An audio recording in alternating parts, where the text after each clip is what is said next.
Nick and Leslie talking holiday cheer.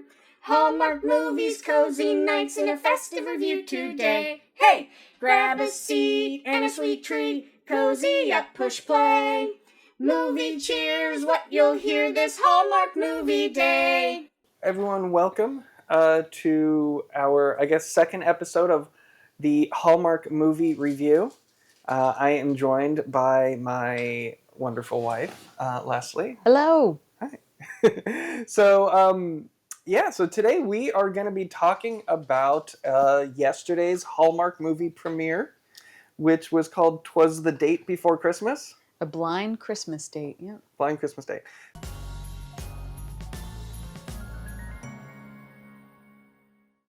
You are planning a blind date Christmas?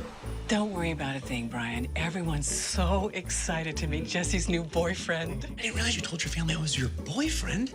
This is a very bad idea. On the first date of Christmas, He wanted to experience something different. he met her entire family. At the very least, I would have a bizarre Christmas story to take back to the office. My family is a lot. 'Twas the Date Before Christmas. Only on Hallmark Channel. Based on just the title alone, we tried to make some predictions. Leslie came to the conclusion that a dating app was going to be used, and I launched onto that, and yes, we decided that was true. And we figured because there's a dating app involved, both people are from the big city. That was our prediction, and we were right about that. At one point, I played with the prediction that maybe it would be like a You've Got Mail situation, where they don't realize, or like the guy eventually realizes that he's from the big company that's trying to tear down the little company. There was a little bit of that in the end.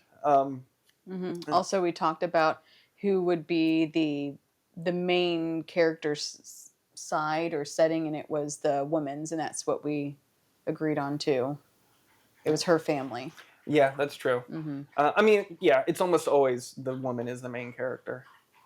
But yes, good thing we got that prediction. We've seen plenty that it's the man's family that they're going to. Yeah. Also, the Christmas Prince. Hello. There's that. I know it's not necessarily Hallmark, but it's a Christmas movie. But the woman's still the main character of the Christmas No, Prince. it's what I'm referring to is whose side that we're talking about. Also, there's been plenty where it's the man that owns the Holiday Inn. Oh, you're right, yeah. Yes, and the Christmas cabin, it's his family's Alpine cottage chalet. All right, well, how'd you feel in general about this being the first Hallmark holiday movie of the season? Good start? It was a good start. It was a good start. We got to dip our toes into the water. I liked it, but it is not going to be, I think, my favorite at all. So I'm hoping that there's going to be some more. There is going to be better ones. That will be my favorite. I think it's funny how these movies tend to be like, I guess all the plot is in like the first 5 minutes, and then the rest is all just like vibes, more or less. Because like we missed the first 5 minutes and had to like go back and rewatch it this morning. We missed the first 18 minutes. First 18 minutes. Okay, 18 minutes. But like all of that setup, all that plot happened so fast in the beginning. It did. It really did happen quickly, and we were like patching it together when we had a moment to think, because you can't pause. Yeah.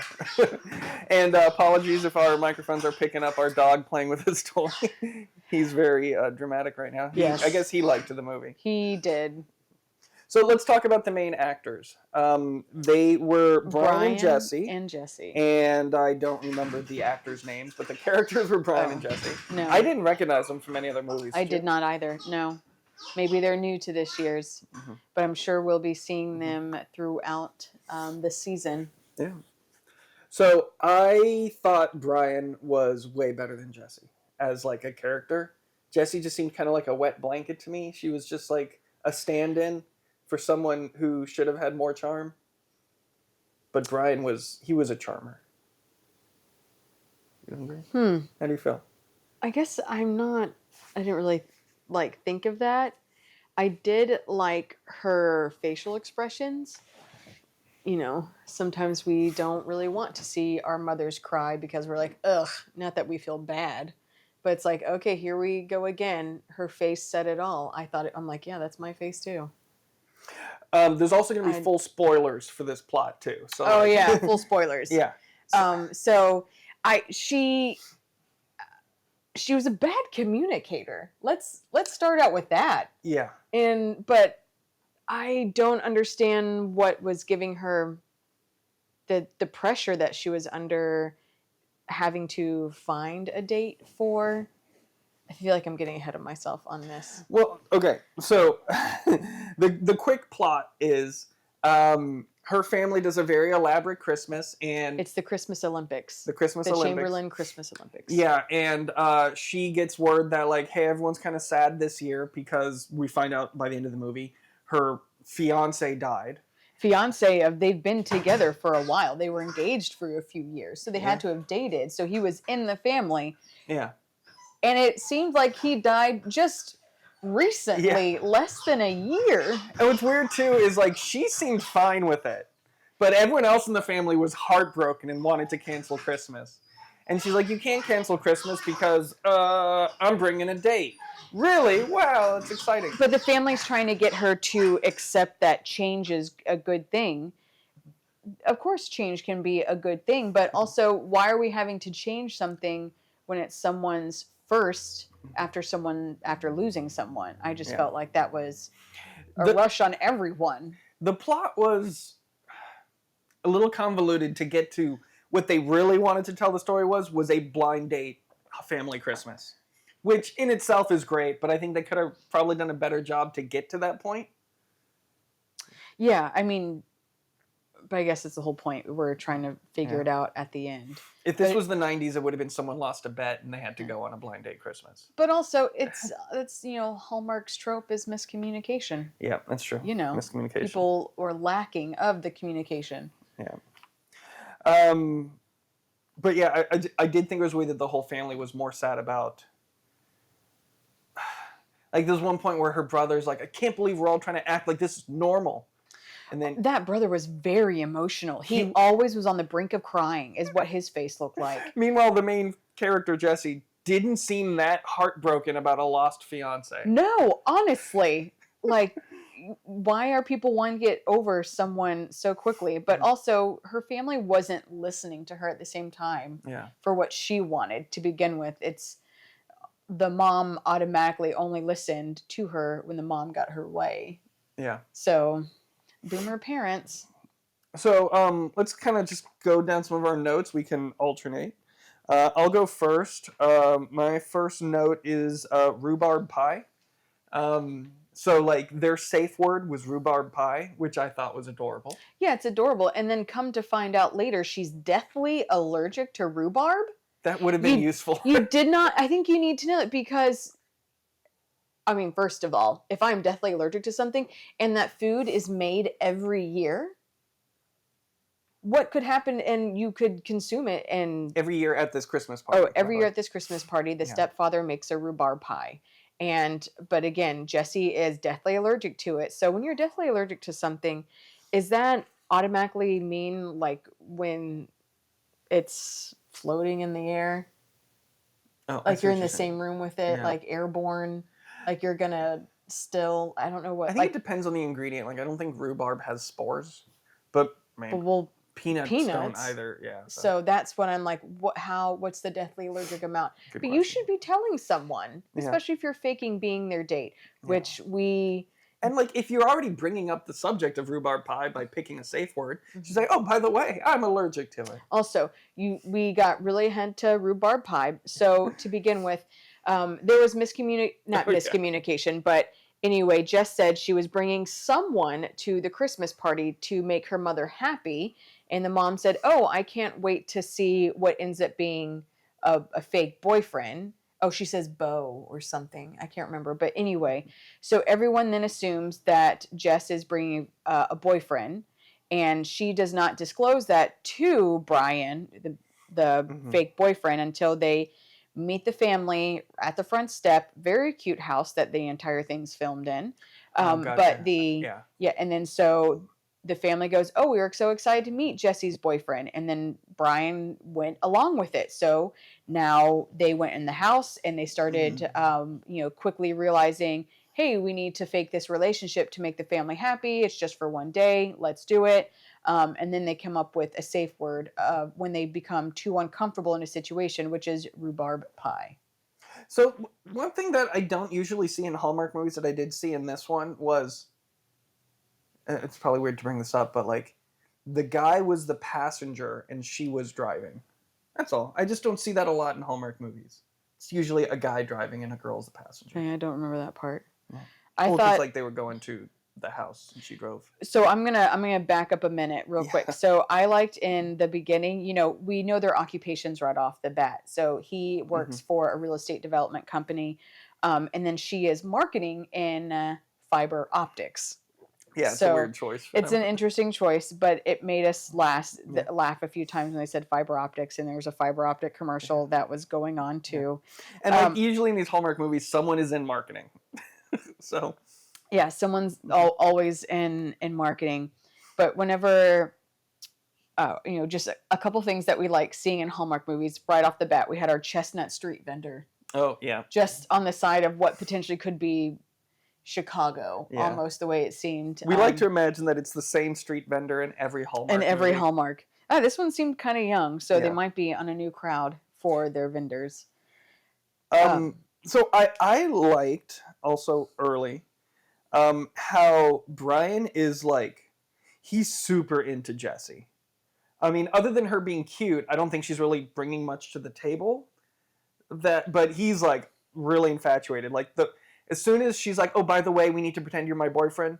Like the moment after that, the first time they get a second alone together, he's like, "You smell amazing." Starts sniffing her. He I'm was like, "Whoa, going they Biden on just her. met. Yeah. He was biting her apart. It was quite funny, and it ended up being the candles that are everywhere. Which, by the way, if you are in a very large house, why do you have candles in every room constantly burning? Fire hazard. That sounds terrifying. Fire hazard, yes. And there's so much garland. The place is beautiful. There's garland everywhere. It's Hallmark done, and just seems terrifying.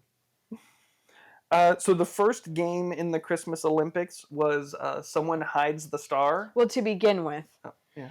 this all takes place Christmas Eve day. It is the longest day. You're right. If I had a day this long, I would be exhausted. People must love their family so much to spend. And like at one point, they go on like a 2-hour trip to go shopping for popsicles. Anyways, we're getting way ahead. Yeah, way ahead. Okay. Anyway, it's the longest Christmas Eve day. Mhm. Okay. Oh yeah, there was when was the violin happening? Violin. Yeah, it was before the rhubarb pie. Oh yeah, it was after. For some reason they were on a walk, and the violinist just jumped out of nowhere, and it scared me. Yeah, that was later on. That's when they need to fix the ornament that they broke, and then they get the popsicles, and then they have like another 2 hours to just walk around town because they're waiting for their bake to be done. That's right. No, but I thought that was after the fact. Anyway.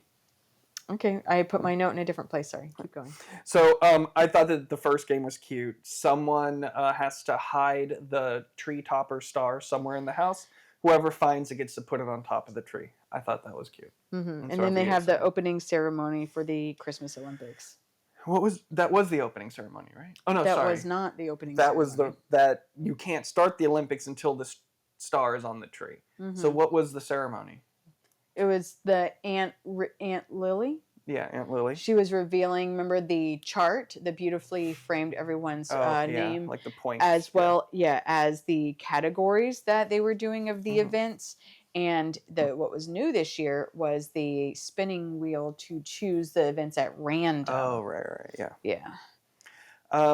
So, Jesse's stepfather, we didn't see the credits, and it's not listed on IMDb, but I'm pretty sure he was played by Canadian comedian Sean Cullen. He looked like that picture he showed me in his wannabe Nancy Meyer's kitchen.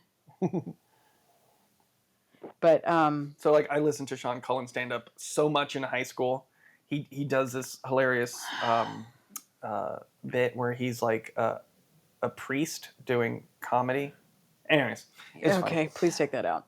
fine. Yeah. Anyways, so There's 7 events. the food that he was baking looked totally fake. There were like fake cakes in the kitchen, fake cupcakes that all looked like plastic to me. Aunt Lily's dramatic. What other note do you have?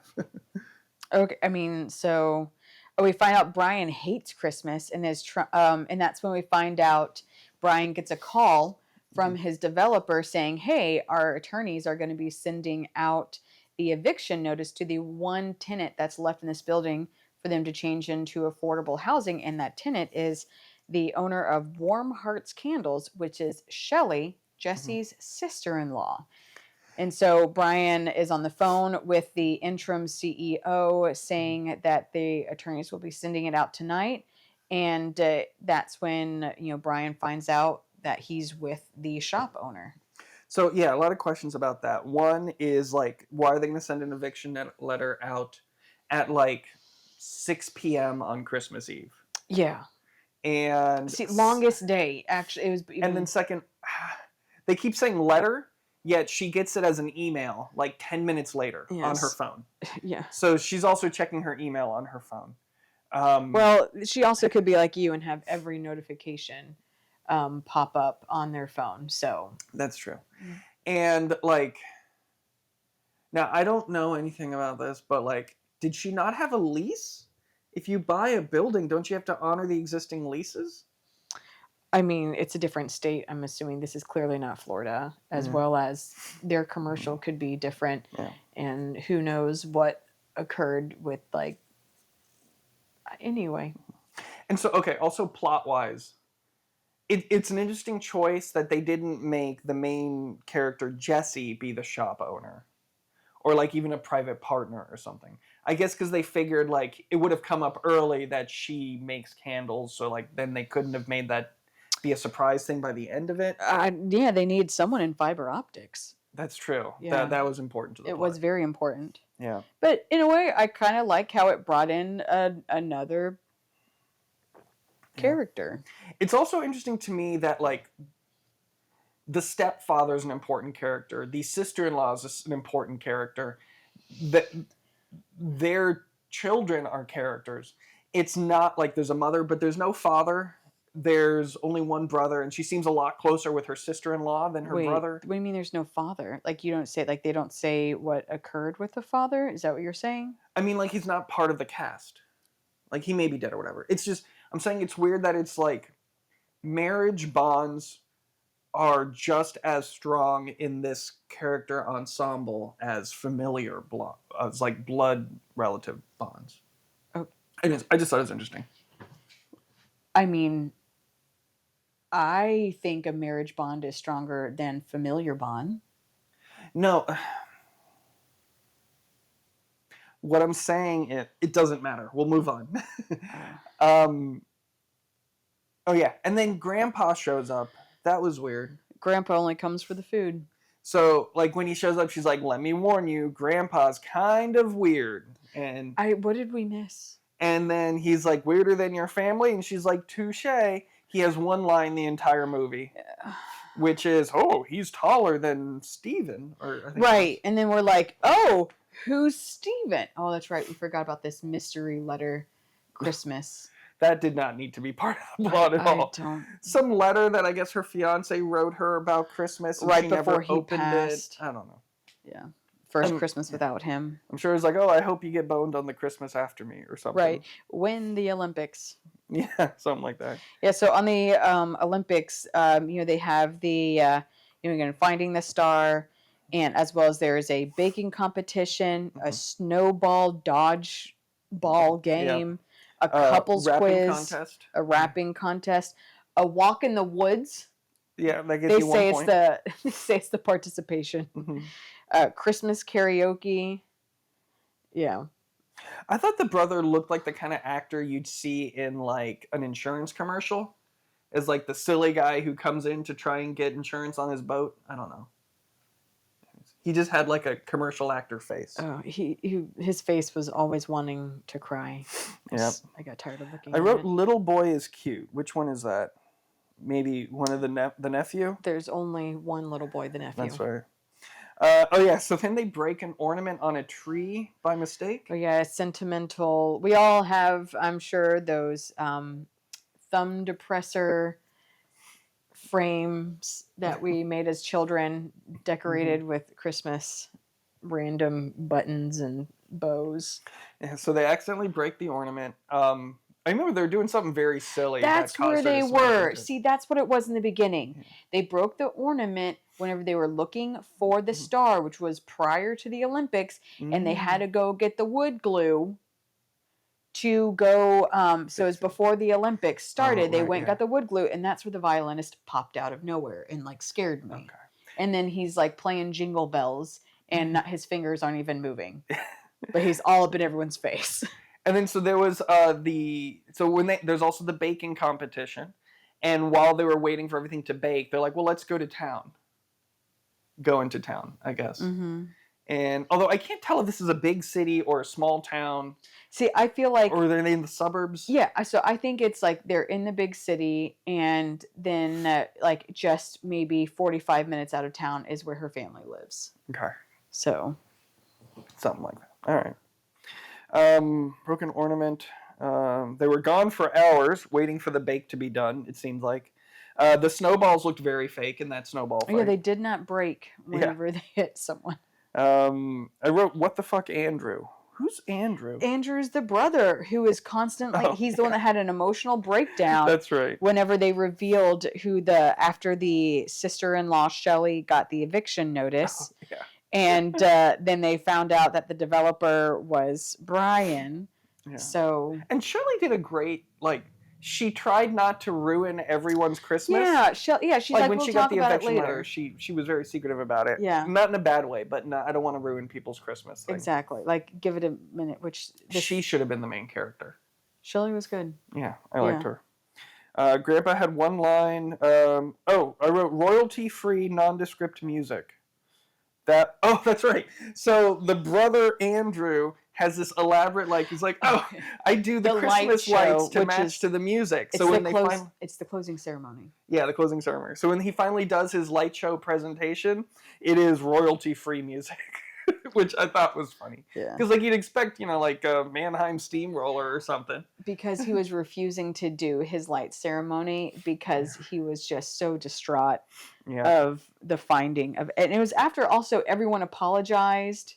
What if? Oh my god! Oh, and they found out that it was a blind date, and he was like, "We had a stranger in our house this entire time." So I feel like if this had been a Tennessee Williams play, oh jeez, then Andrew would have been in a secret gay relationship with the dead fiance, and that's why he was taking everything so hard. Oh, that's hilarious. Because that's kind of like Cat on a Hot Tin Roof. Right?